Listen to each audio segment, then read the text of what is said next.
সবাইকে আমন্ত্রণ আজকের বাংলাদেশের গুরুত্বপূর্ণ সংবাদ শিরোনামে। আপনাদের সাথে আছে আমি কামরান তুষার। জাতীয় রাজনীতি থেকে শুরু করে অর্থনীতি, আন্তর্জাতিক অঙ্গন আর খেলার দুনিয়ার আলোচিত খবরগুলো এক নজরে দেখে নিন।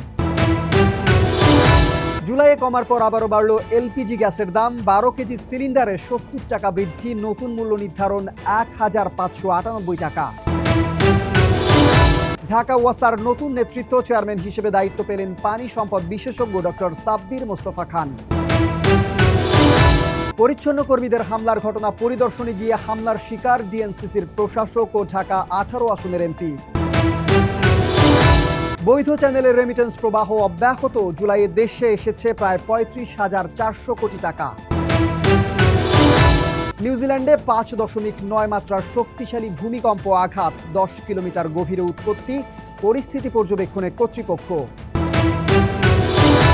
রাশিয়ার রাজধানী মস্কোতে রেস্তোরাঁয় বিস্ফোরণ, নিরাপত্তা কর্মী সহ নিহত 3, ঘটনায় আহত অন্তত 21 জন। হাইতির ভূমিকম্প থেকে বেঁচে যাওয়া শিশু এবার আর্জেন্টিনা অনূর্ধ্ব-17 দলের অভিষেক করে ইতিহাস করলেন কিকি রামোস। এবং ত্রিদেশীয় সিরিজের হতাশার সূচনা, মাত্র 89 রানে অল আউট বাংলাদেশ ইমার্জিং, দক্ষিণ আফ্রিকার কাছে 7 উইকেটের বড় পরাজয়।